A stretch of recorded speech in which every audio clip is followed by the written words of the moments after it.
Hello, everybody. Glad to see you joining us this evening for my 10th live broadcast from Kathleen's Odyssey.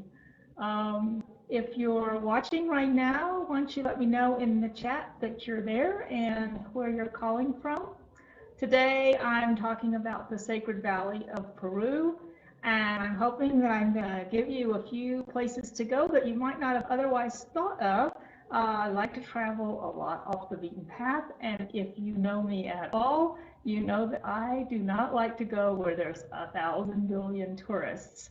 So I'm going to show you a few places that you can go and some experiences you can have in the Sacred Valley without having to experience quite so many tourists. Because the Sacred Valley is probably the most visited place in Peru.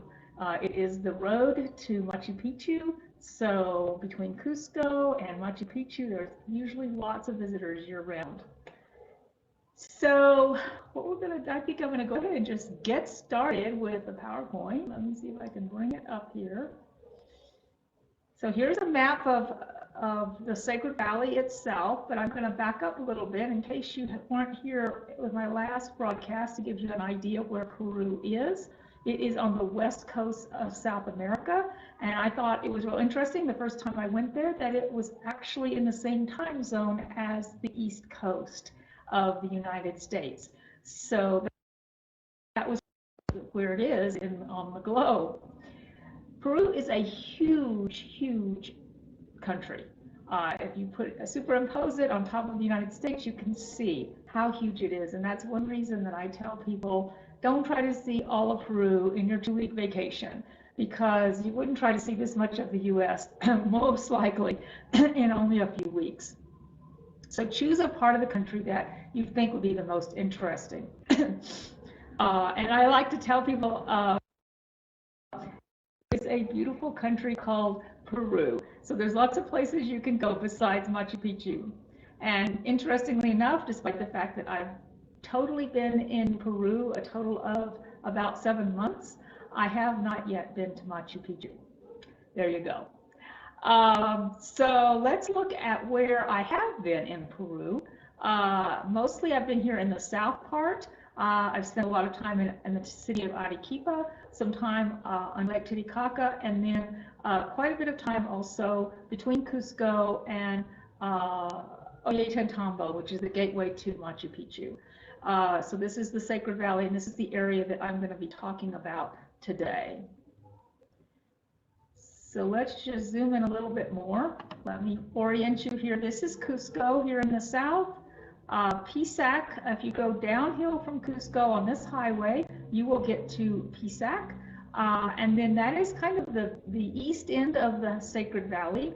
The Urubamba River flows along this area right here. And the highway, this is a highway.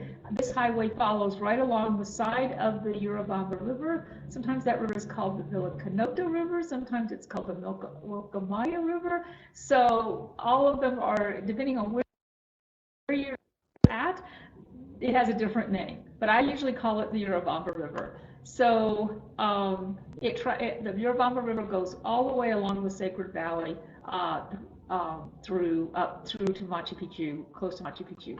So this is the area that I'm going to be talking about you today, from Pisac through to Ollyantaytambo, and Ollyantaytambo is where people usually get on a train to go to Machu Picchu.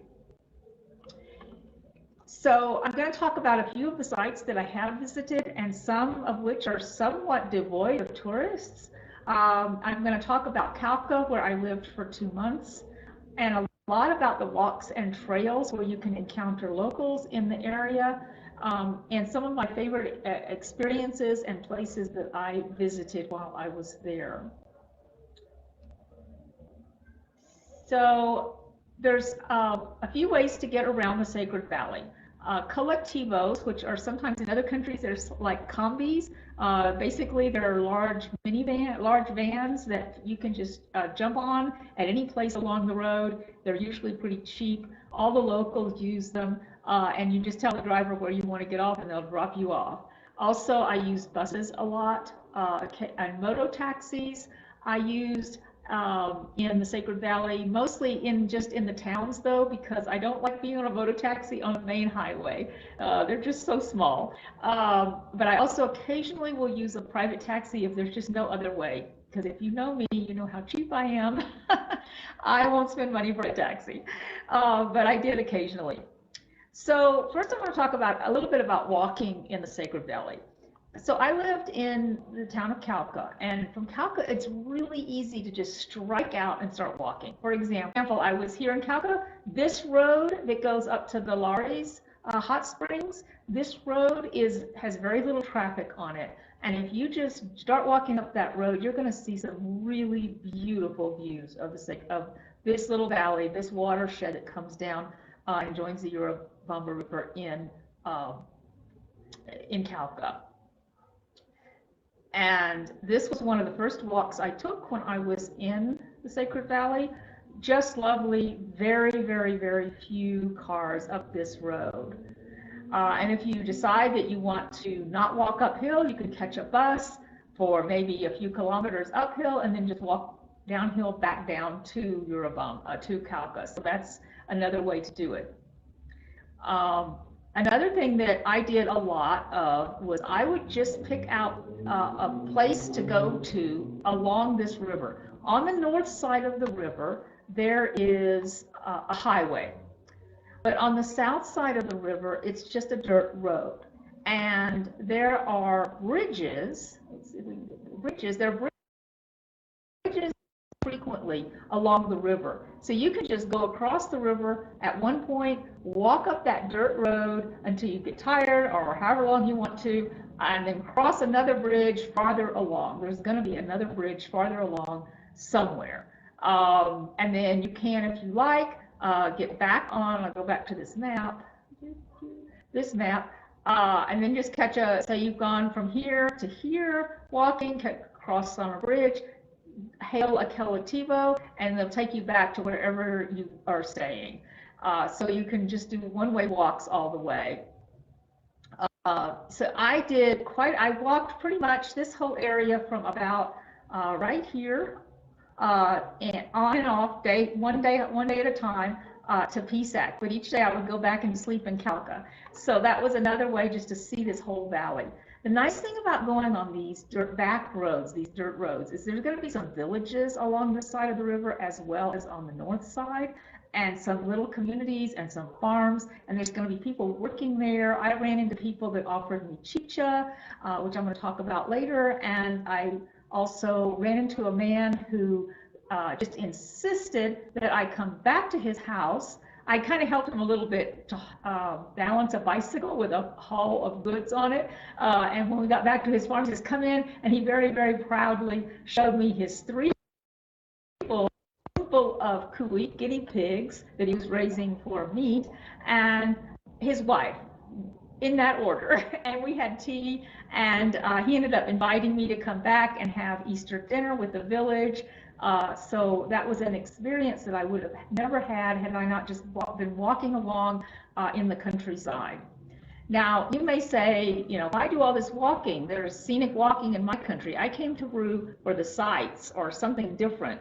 But keep in mind that these are not hiking trails. Like I said, they're roads and they're walkways that the local people use in their work every day. And you will have opportunities to actually meet the people and engage with them when you get on these little back roads. And there's something to remember that I have found this to be true everywhere I have been in the world. If you want to meet people that you encounter, you have to be the one to greet them. Say hello or good day or whatever you're supposed to say in the local language to greet people. And time and again, I've noticed that if you just walk without talking, very few locals will acknowledge you. They'll just go, and you'll go away from the country or the town thinking those people are not very friendly. But if you just say, for example, in Peru, buen dia, good day, in this case, most cases, their faces are going to change. You'll get, at the very least, a very friendly reply, and frequently they're going to say where you're from. I have seen this all over the world. You, the stranger, have to make the first greeting. They're not being rude. They're just giving you space, or they don't know you. Maybe they're a little shy about a foreigner being there. So you say hello first and see what happens. The other thing to do when you're in this part of the country is to find out what the celebrations are going to be and at your destination before you get there. So you can Google this, and usually you can find out what the local celebrations are, or another good way to find out is once you have booked your place to stay, contact your host by messaging them and asking them, are there any festivals or celebrations that I should know about that welcome visitors to come to them? And they will know, and you will find yourself experiencing some of the really beautiful celebrations. For example, I was in Peru during Lent, Carnival, Lent, and Easter, and 2 times. And so this was the Good Friday celebration in Cauca. They use flowers and all kinds of other plant materials to build these beautiful murals on the sidewalk around the plaza. The entire street around the plaza is blocked off, and these beautiful murals are created. And they only last a few hours. By the time they get them finished, they start early in the morning. By the time they get them finished, it's almost time for the Good Friday Mass. And after the Mass, there is a procession that comes out of the church, and they destroy all of these beautiful, beautiful murals. So I was glad that my hosts knew about them, and we went down there to get a viewing of all of these gorgeous, gorgeous murals. This was on Good Friday in the town of Cauca. And then in February in Peru, it seems like there's a celebration almost every weekend. Remember, this is the middle of summer there. School is out, the weather is really nice. Mardi Gras is huge in South America, and it seems like in some of these little towns, the locals celebrate Mardi Gras all of February. I think that kind of runs into Lent a little bit. But you will see all kinds of celebrations, and I think kind of there's a merging of a celebration that the Quechua and I think also the Aymara people celebrate is called Younza. And it's usually late in February, and in Quechua villages during Younza, a small tree is cut down and decorated and filled with gifts and hanging from them. And then it kind of planted again in a hole in the middle of the plaza. And the people come and they have all kinds of celebrations and dances and singing around that tree. At the end of the day, the tree is chopped down again and it falls down, and all the children run the tree and the balloons and all the ribbons, and then they're all running around with all of these balloons. And at the end of this presentation, I've got some videos of both the Younza celebration in a small village called Huarocando, and also the Good Friday procession that happened in the evening after Mass. I'll put that on right at the end of this video. So next, what I'm going to do, and I will say, as far as in the chat goes, if you have questions for me, please put them in the chat so that I can answer them before the end of the video. Of course, you can always message me anytime.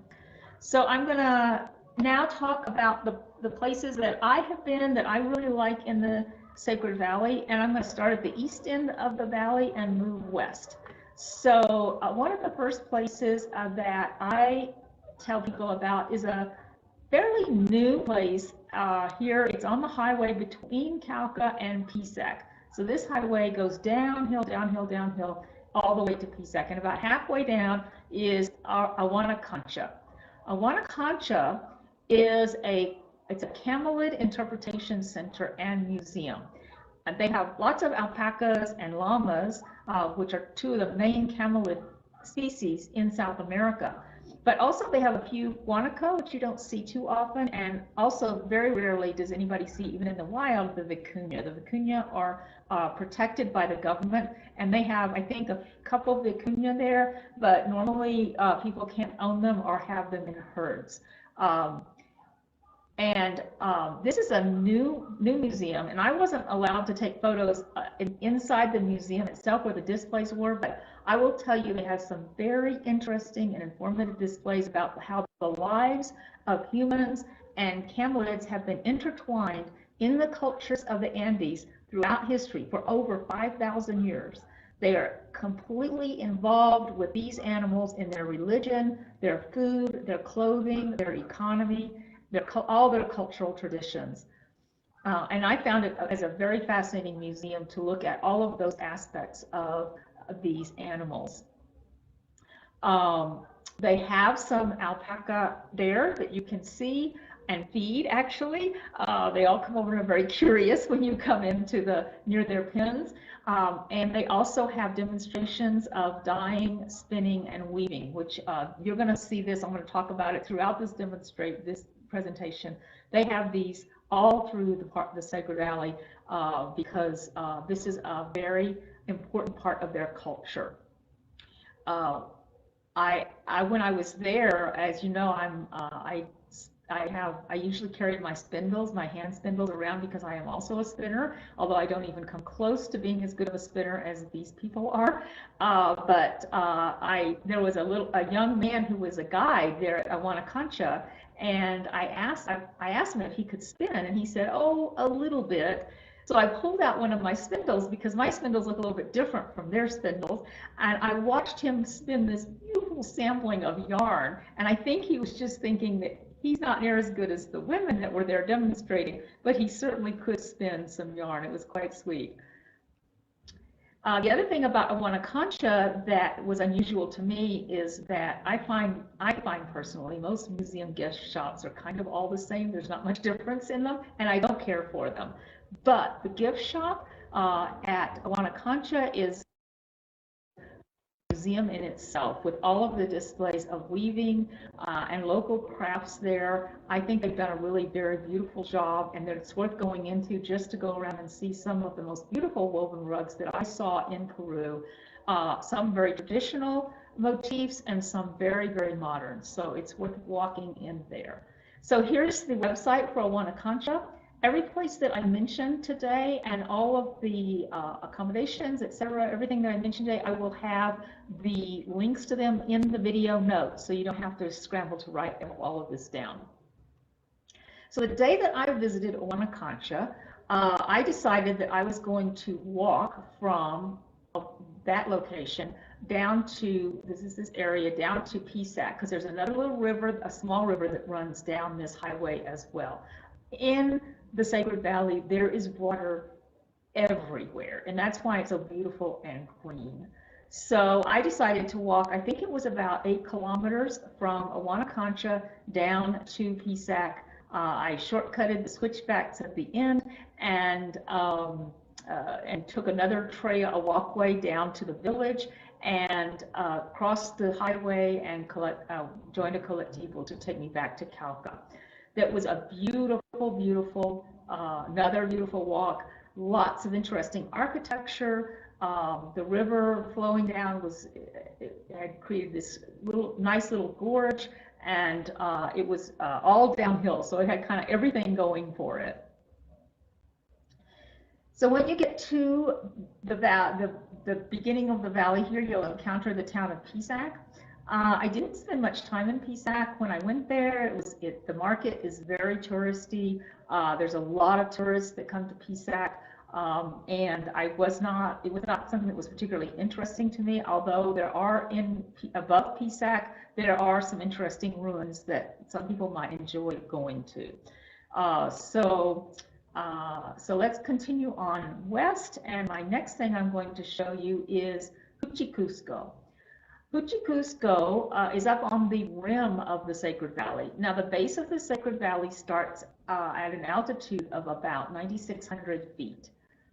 And there's an altitude gain straight up of 2,800 feet in less than 3 miles. If you go to Huchy Qosqo, let's see if I can get a better here. If we go from Huchy Qosqo up this switchbacky trail from Lamay, it's only about 3 miles, but that elevation gain takes a long time. This 3 miles took me 4 hours to walk. The day before I decided to go, here's another picture of the profile of the trail. The day before I left, I decided to give myself permission to turn around and come back if at any time I decided that this trail was too much for me. And this is one of the advantages of going on your own, is that if you're in a group, you sometimes feel like, I personally really feel like I'm slowing everybody down because I'm the slowest walker. And so I can stop anytime I want to. I usually pulled out my camera and went, oh, I'm just going to take a picture now. But actually, I was just trying to catch my breath. The other thing is that I don't have to worry about, as I said, I don't have to worry about holding up the group. And seeing as how it took me 4 hours to go 3 miles, you can imagine how much I would have held up any batch of people. But it was really worth it. Here was one of the views partway up of the valley with Lamay in the background where I started, the Urubamba River here. It was really a beautiful hike. And it happened to still be, it was the end of the rainy season, so it was quite green everywhere. It was really beautiful.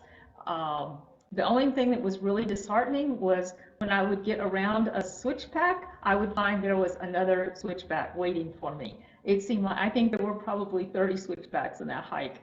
I was really tired by the time I got to the top. But one thing from there, there was a pair of nesting condors up there, and I did see them flying around, and that was quite cool.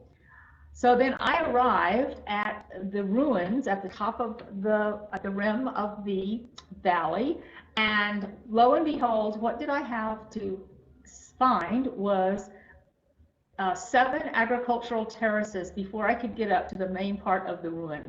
And each of these terraces had 14 steps. I managed to get to the top, and there wasn't anybody really around. I was exhausted. I needed to sit down and rest. And I found a place out of the wind, and I kind of collapsed. But I had time to really kind of catch my breath and kind of get some food in me. And then about that time, I decided then it was time to go walk around the ruins and see what was there. And the caretaker came around, and of course he was there partly to collect my fee, but also he was very Spanish to explain a little bit about the community that had lived there. These are restored ruins, so you can see how well they've been restored. These are not the way the roofs look like. They just put these roofs on top to protect them from the elements. But as in most ruins of the Incas that you visit in all the vicinity, the stonework is completely amazing.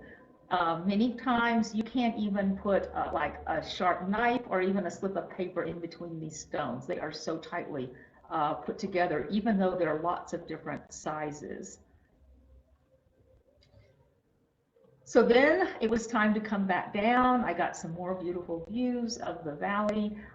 And before long, I got back down and saw the bridge. It was such a welcome sight because I knew once I crossed that bridge, it wasn't far to get to the road, and then I would be able to take a Colectivo home.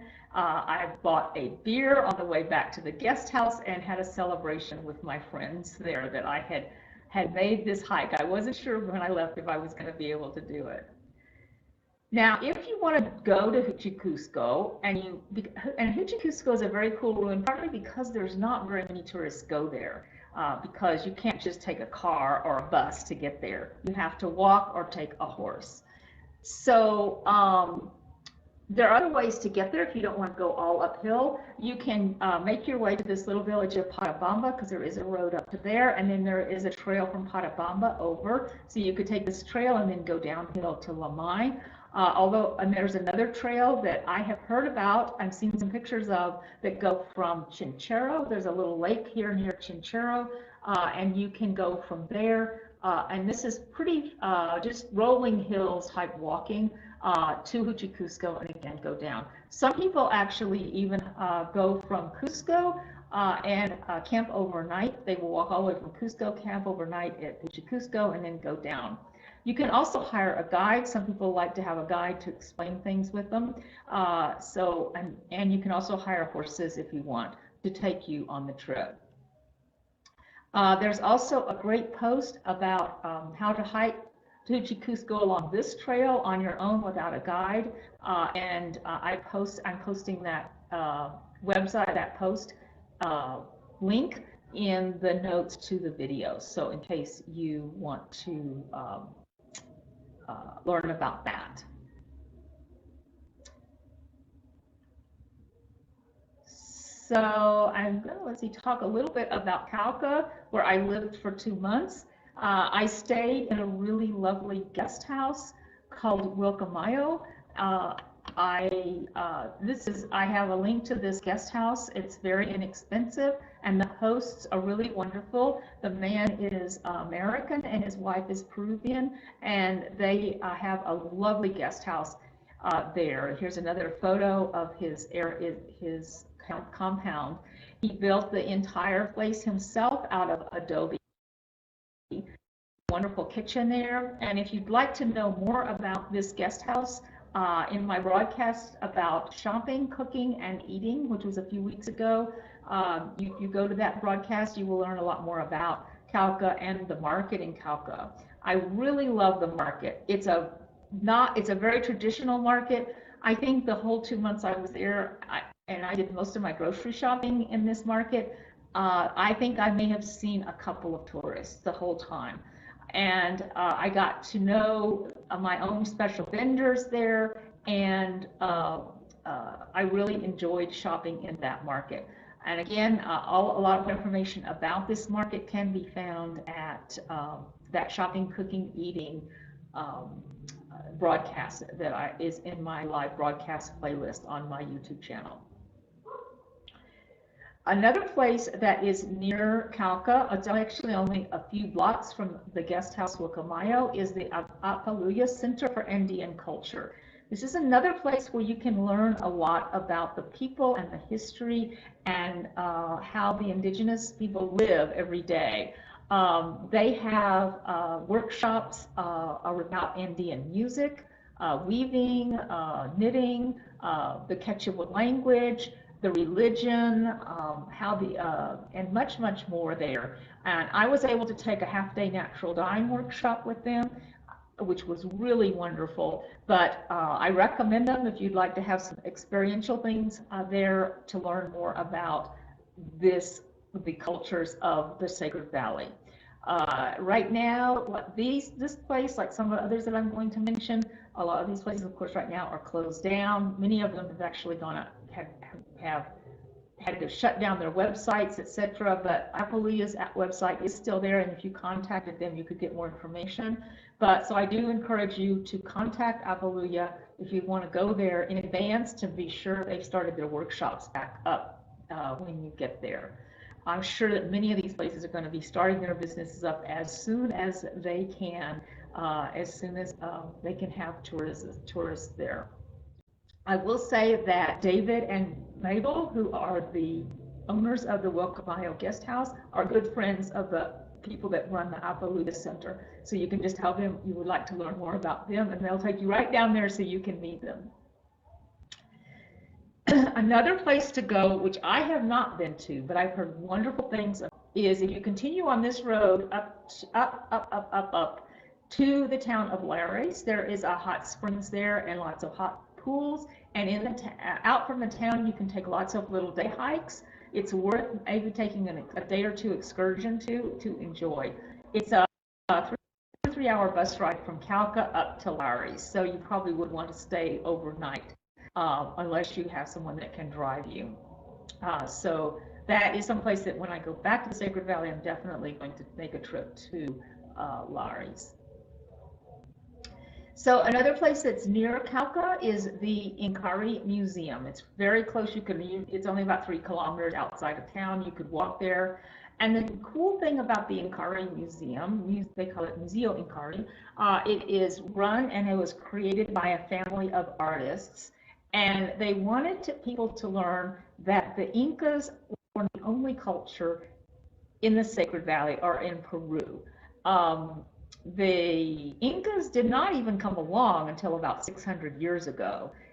There were 8 cultures one after the other, that predated the Incas in the Andes. And this fascinating museum takes you back in time via these very realistic dioramas that are life-size from each of the eras, beginning more than 4,000 years ago. So you will learn a lot about the history of this valley, and I found this museum to be very, very fascinating and worth a visit to. Again, this is another fairly new museum. It's only been there a few years. So the next place we're going to visit is the village of Chinchero, which is actually not down in the valley, but it is a very cool place to see. There's, again, lots of wonderful demonstrations of dyeing, spinning, and weaving. They have a very strong cultural community there, and it's very easy to get there. You can go to this town of Urubamba and catch a bus, and it'll take you right to Chinchero and let you off. There's a bus that leaves there about every 20 minutes. There's several open shops in Chinchero where you can visit with the women who are the weavers and the dyers, and they are very happy to help you learn more about their craft. They're all very, very friendly. I found that, and you can hardly take a bad picture in these places because their garments are so very, very colorful. This Centro Textil is the one that I went to, but there's several very similar places like this.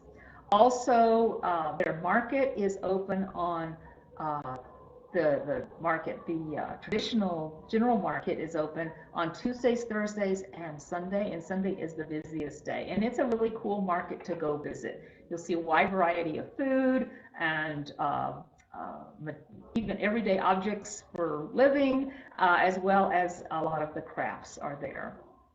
And in Chinchero, there are some nice ruins to visit as well. Now, I will say that if you want to visit, there's 4 basic places in the Sacred Valley. If you want to visit any of them, Pisac, Ollyantaytambo ruins, Mirai, which I'm going to tell you about in a minute, or the Chinchero, you have to get a ticket that will give you admission to all 4 of those. You can't just buy a ticket for each individual place. And it's called the touristic ticket or the Boleto Turistico, and you can buy it at any of those places, and they're usually good for a couple of days, and you can visit any of the other. And there's several varieties of different kinds of these tickets that also are good for places in Cusco. Yeah, and I have in the notes to this a link that gives you all the details you need to know about the tourist ticket if you're going to be in the area. Also, I can make a recommendation of a guide, a young man named Abel Gutierrez. He actually is from Chinchero. I just communicated with him a few days ago, and he is, because he can't guide right now, there's no tourists, he's been working, doing a lot of activities to help strengthen the community in Chinchero. So when COVID is over, those communities are hopefully, we think, they're going to be really willing and excited to have the tourists return to them. If you want a guide to Chinchero or anything, places in the area there in the Sacred Valley, I would recommend Abel. I have his contact information in the notes. And you just tell him the kinds of things you're interested in, and he can either be your guide or he will know a guide that can help you. So I encourage you to talk to Abel. I met him because I went with him to visit a coffee farm and a cacao farm in Peru, and I will be talking about that excursion with him in 2 weeks in the broadcast when I talk about some of the excursions I've been on. So so now I come to another walk. I did a lot of walking again.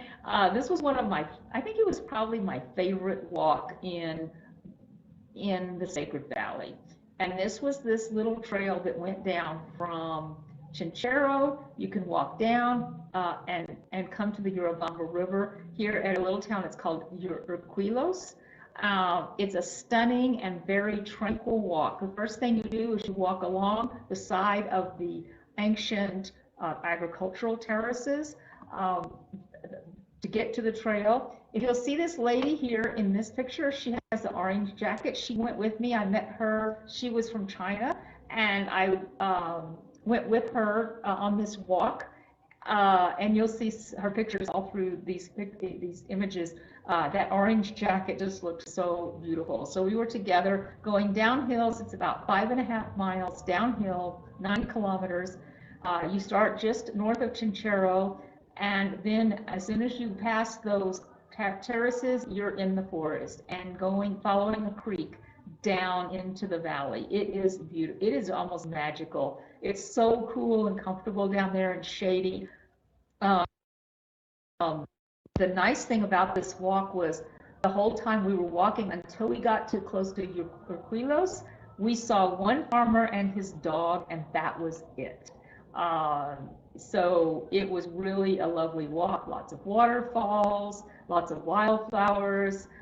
It was just really nice. The only thing that was hard about it, some places, by the time you'd walked about 4 miles, your knees were killing you. And so you have to be careful that your knees are rested every once in a while. It wasn't too long before we got down to where we could see the valley below us, and then everything flattened out. We were in walking along these trails. Here was an ancient, a very old irrigation canal. No telling how many years that canal has been in use, and all of these canals are still in use today.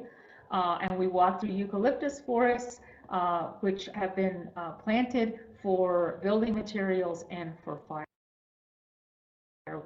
See a few little signs of civilization, and before you know it, you are in town.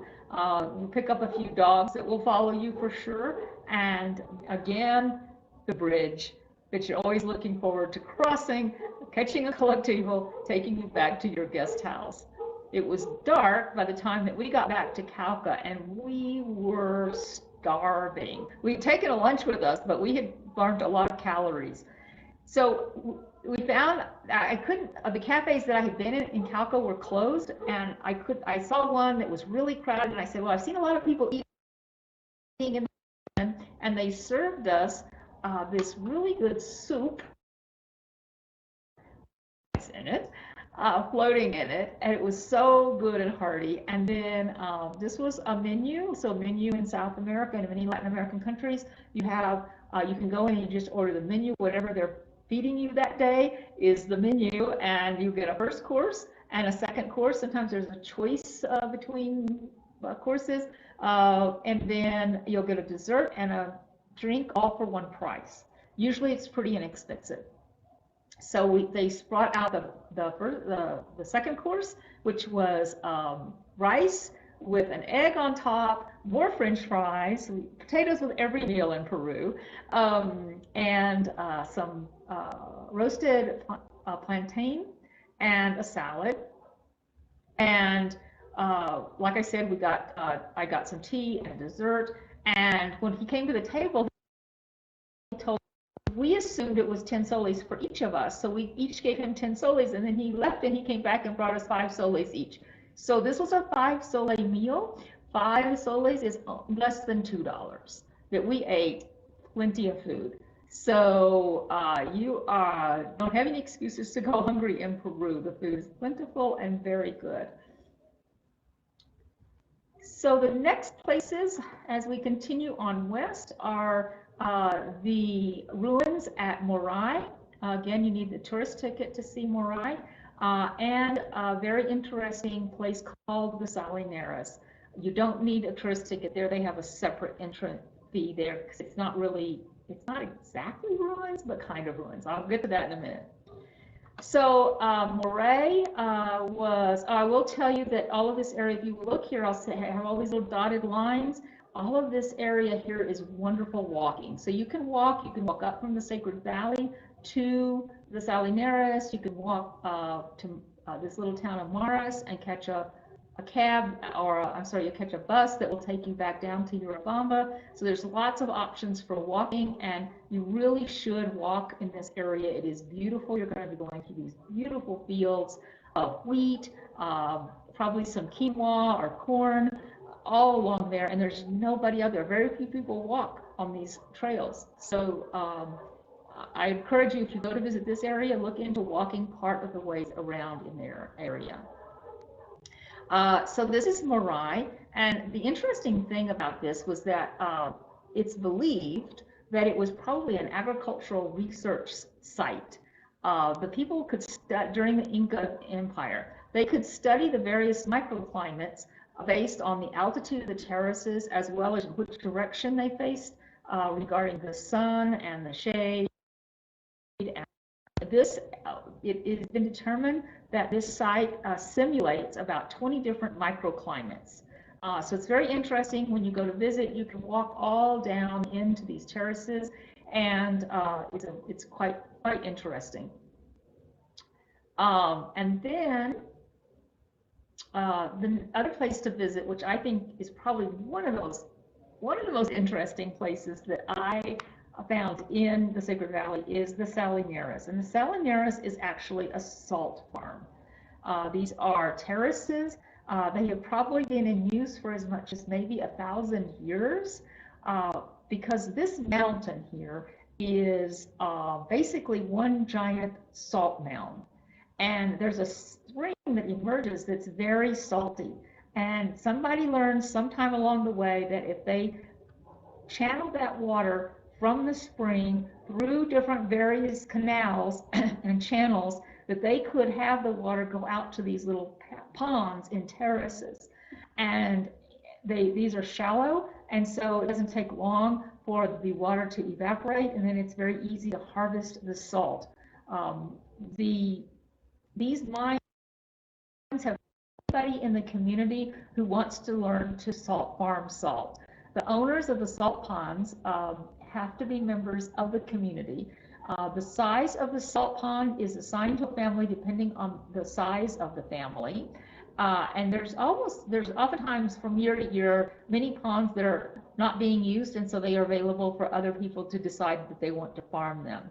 So any prospective salt farmer, all they have to do is locate an empty or an unmaintained pond, and they consult with a local cooperative and learn how to keep up the pond, and then they can start working. So that is a wonderful cooperative venture that has been going on for a long time. I just learned in updating some of my information about the area that you can no longer walk down among the ponds of salt. When I worked this area, we could walk all in these areas and get right up close to the ponds. But unfortunately, a few people have contaminated the ponds with trash, some of the tourists that have walked by, and now they have closed it up to being able to walk right up close to the ponds. But you can get an overlook. There's several overlooks so that you can see the ponds in operation up from the top of the hill. You can also approach the Salinaris from the trail at the bottom, in which case you will be on a road above the Salinaris, walking along, and you'll see them below you. Another great way to visit the Salinaris is to go with a guide. This little place called Media Luna. This is a small village, and it's also they've developed some cultural tourism cooperative there. And you can opt to take a half-day trip or a full-day trip. And the half-day trip will take you up to the Salinaris with a salt farmer, a man that actually runs one of the ponds, and he will explain everything to you about the running of that pond. If you continue and stay there the full day, in the village, they will feed you a wonderful lunch, and then they will take you and show you how they do other things that are part of their economy. One woman will show you how to make chicha.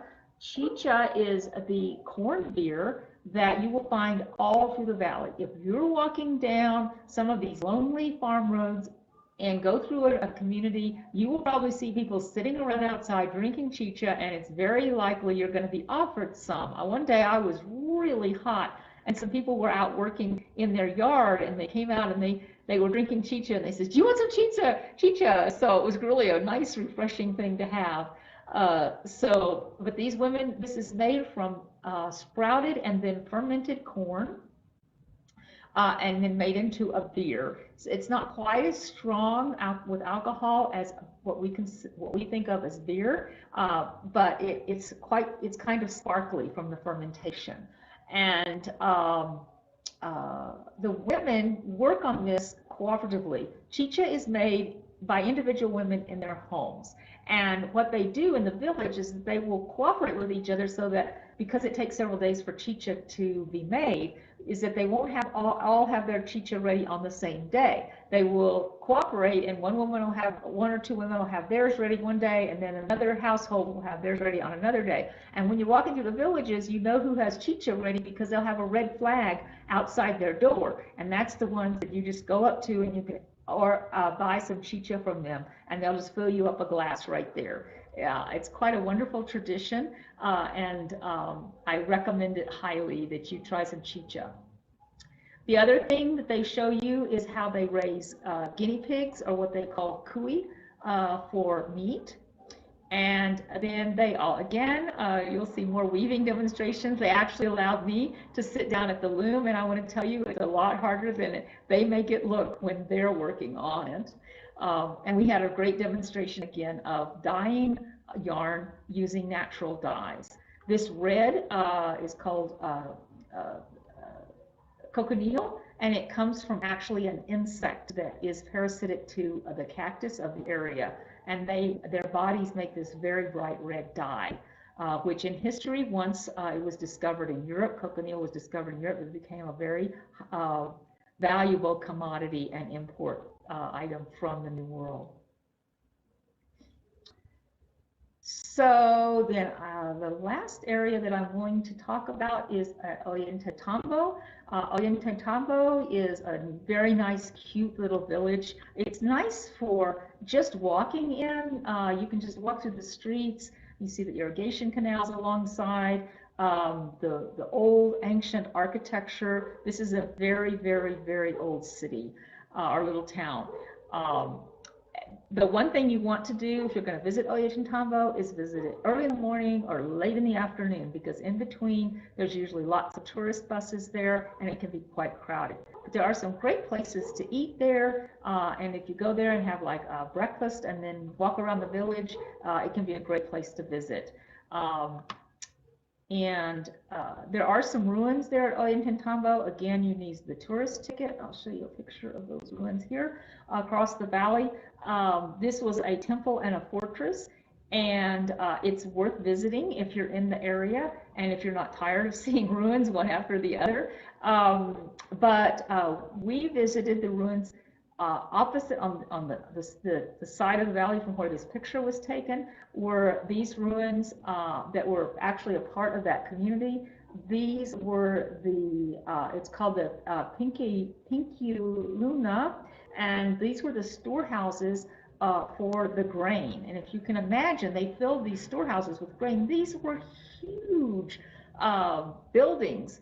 And you can walk all the way up to those storehouses and walk in between each of them. Here's my daughter standing there looking out of one of the openings.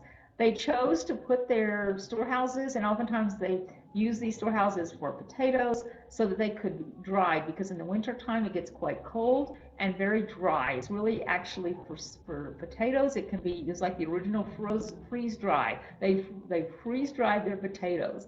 The grain could stay quite dry and fresh because of all the ventilation there. It's quite ingenious. It's a fairly steep climb to get up there, but it's quite interesting. And usually there are guides sitting at the bottom of the trail that you can hire to take you up and explain everything to you. And again, this beautiful view of the valley from those windows. So in Ollyantaytambo, there's a couple places I recommend visiting. There's the Chocolate Museum, they call it Choco Museum. It tells you the history of cacao and how they bring the cacao is made from, how chocolate is made from the cacao bean. And you can take a workshop there that will teach you, here's me and my daughter, in a workshop learning how to take the bean from roasted all the way to chocolate, like chocolate candy, like we see now. And that is a very recent development, but the cacao has been used throughout history by the Incas and in Mexico by the Aztecs. So it's been a very important part of the culture for and this is the place where I found a way to go visit a cacao farm while I was there. And again, next week I'll talk about that excursion. Ollyantaytambo is also the headquarters of an organization called Awamaki. And it is a group that provides opportunities for the Quechua weavers to earn a better living as they engage in their weaving and spinning. They teach them business skills and marketing skills so that they can get the best prices, and they help them form business cooperatives in their villages so they can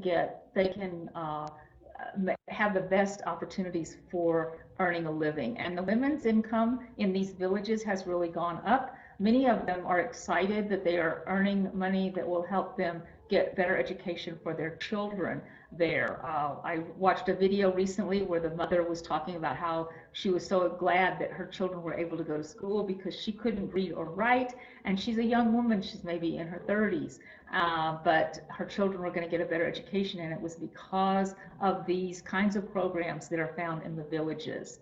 And Awamaki has a shop and an office in Ollyantaytambo, and they also offer cultural workshops for visitors in the fiber arts, and you can go and stay in the villages for up to 3 or 4 days if you want, or even just a half a day or 1 day, and learn some things about the fiber arts, as well as they have programs in the Quechua language.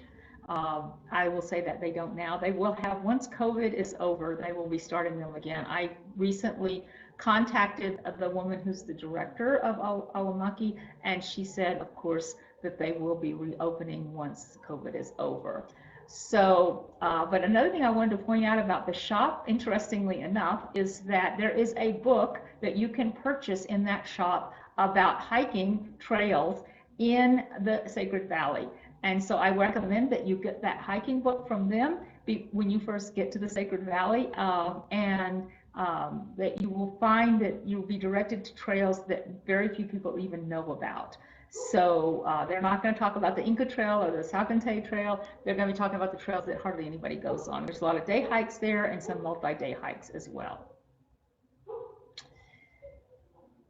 So I will briefly tell you, we're going to run out of time, but I wanted to briefly tell you about a visit I had to the town of Patabamba, which I'm coming back east here. What happened was, when I was coming down from Huchy Qosqo, I ran into a man who had a beautiful chuyo, or hat, knitted hat on his head, and a beautiful vest, and I commented on it. And I told him that I was interested in the fiber arts and spinning and weaving, and he said, oh, you must come to my village. And his village was Patabamba, and we made arrangements for the following Monday, and I took a bus from Cauca all the way up to right here where the intersection is for the road to his town. He met me there in his car, and he took me up this windy road, 45 minutes up to the town of Patabamba, and I spent the afternoon with his relatives in his compound, and we all were spinning and weaving together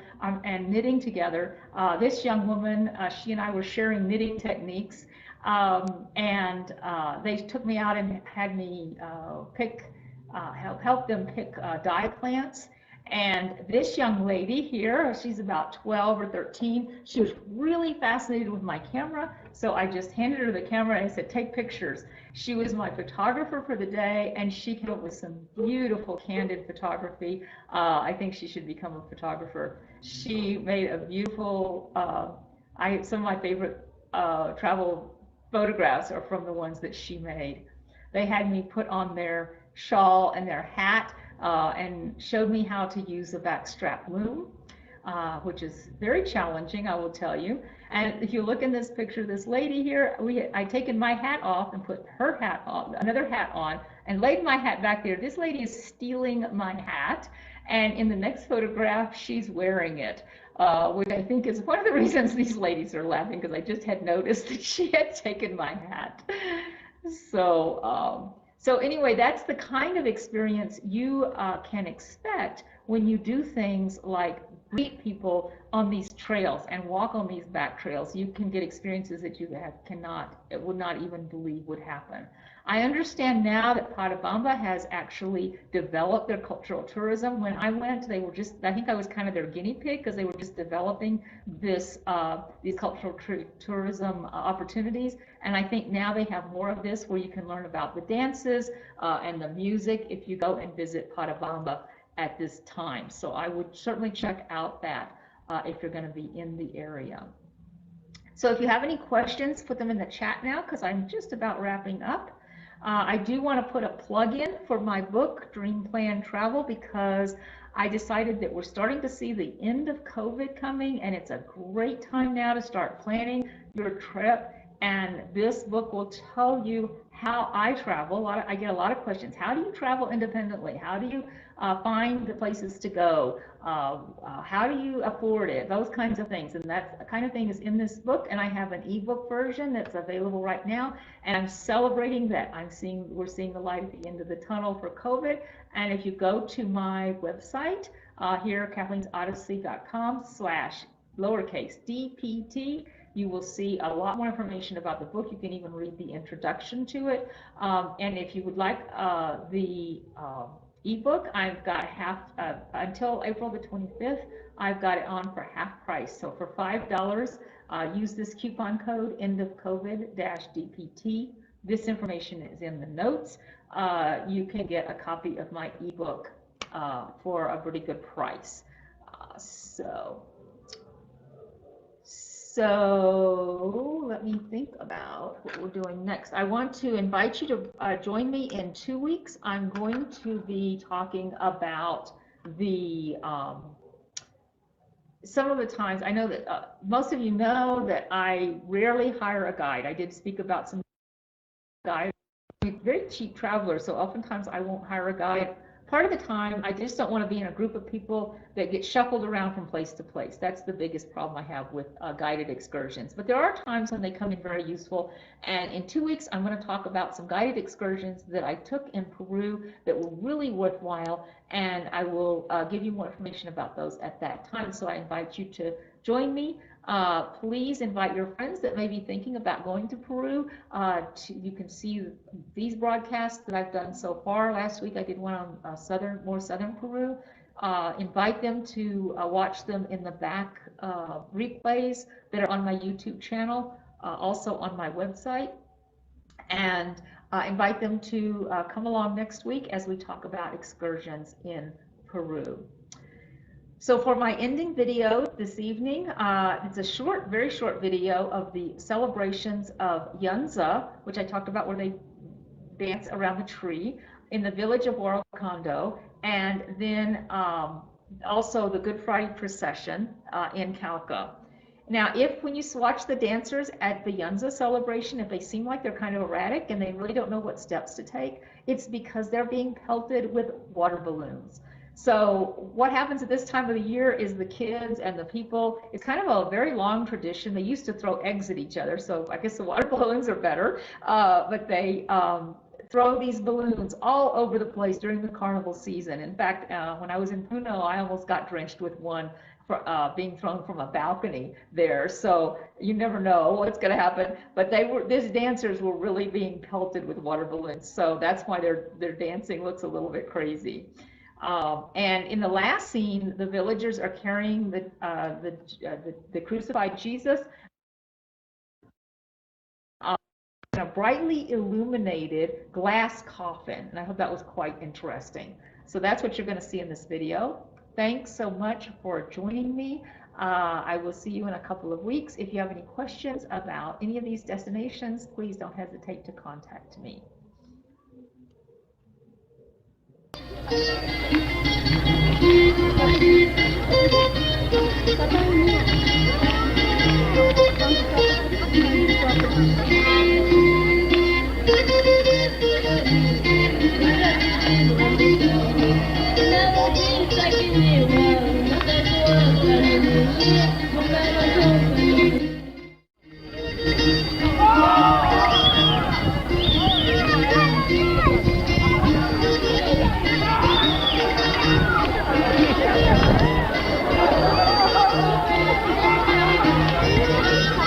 Vamos a despedir con un fuerte aplauso.